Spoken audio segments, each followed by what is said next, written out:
يا مرحبا زين الشهور. رمضان شہر التقوی، تقوی کا مہینہ۔ قرآن مجید میں روزے کا اصل مقصد جو بتایا گیا ہے وہ تقوی کا حصول ہے کہ کتب علیکم الصیام کما کتب علی الذین من قبلکم لعلکم تتقون۔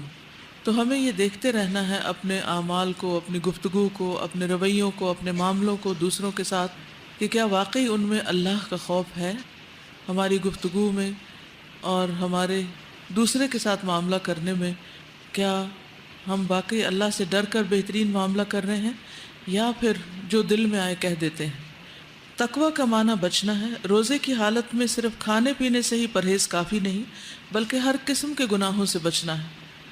روزے کی حالت میں اگر ہم حلال کھانے پینے سے پرہیز کرتے ہیں تو حرام اور ممنوع کاموں، حتیٰ کہ برے خیالات، منفی سوچوں، بدگمانی، جھوٹ، چغلی، غیبت اور لڑائی جھگڑا وغیرہ سے بھی پرہیز لازم ہے۔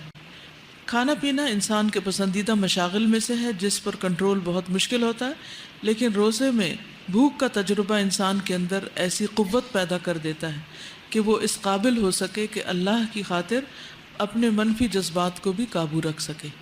یعنی جس طرح انسان اپنی بھوک کو کنٹرول کرتا ہے، ایسے ہی انسان اپنے غصے کو بھی، جھنجھلاہٹ کو، بد اخلاقی کو بھی کنٹرول کرے۔ رسول اللہ صلی اللہ علیہ وسلم نے فرمایا، روزہ صرف کھانا پینا چھوڑنے کا نام نہیں ہے بلکہ روزہ تو لغو یعنی بیہودہ اور بے فائدہ کام اور رفث جنسی خواہشات پر مبنی حرکات اور کلام سے بچنے کا نام ہے۔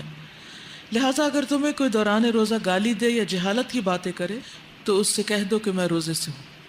یعنی صرف اپنے طور پر ہی نہیں اس بات کا احساس کرنا، اگر کوئی اور آپ کے روزے میں خلل انداز ہو رہا ہے تو اس کو بھی ریمائنڈ کرانا ہے کہ رمضان کا مہینہ ہے اور میں روزے سے ہوں، لہٰذا مجھے فضول لغو باتیں نہیں کرنی، کیونکہ امر بالمعروف اور نہی عن المنکر بہت ضروری ہے۔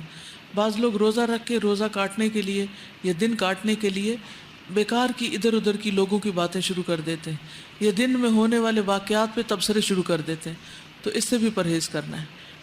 رسول اللہ صلی اللہ علیہ وسلم نے فرمایا، بعض روزے داروں کو روزے سے بھوک کے سوا کچھ حاصل نہیں ہوتا اور بعض قیام کرنے والوں کو قیام سے بیداری کے سوا کچھ حاصل نہیں ہوتا۔ یعنی نیت کی خرابی یا اللہ کا ڈر نہ ہونے کی وجہ سے یا اللہ کی خاطر یہ کام نہ کرنے کی وجہ سے، یعنی کوئی بھی اور مقصد اللہ تعالیٰ کو خوش کرنے کے علاوہ ہو تو اس سے پھر فائدہ کچھ نہیں، چاہے ظاہری طور پر انسان کتنی بھی عبادت کرتا رہے۔ حضرت ابو ہریرہ سے روایت ہے کہ رسول اللہ صلی اللہ علیہ وسلم نے فرمایا، جس نے جھوٹ، بیہودہ اعمال اور بیہودہ باتوں کو نہیں چھوڑا تو اللہ تعالیٰ کو اس کی کوئی ضرورت نہیں کہ وہ شخص کھانا پینا چھوڑ دے۔ یعنی اللہ تعالیٰ بلکہ الٹا ناراض ہوتے ہیں ایسے شخص سے جو یہ رویہ اختیار کرے۔ اسی لیے ایک اور جگہ حضرت انس بن مالک سے روایت ہے، رسول اللہ صلی اللہ علیہ وسلم نے فرمایا، جس نے بد زبانی اور جھوٹ نہ چھوڑا تو اللہ تعالیٰ کو اس کا کھانا پینا چھوڑ دینے کی کوئی ضرورت نہیں۔ جس نے بد زبانی نہیں چھوڑی، یعنی زبان کا خاص طور پر صحیح استعمال ضروری ہے روزے کی حالت میں۔ تو تقویٰ کیا ہے؟ اللہ کا ڈر۔ اور اللہ کا ڈر انسان کے اندر کیا قوت پیدا کرتا ہے؟ گناہوں سے بچنے کی۔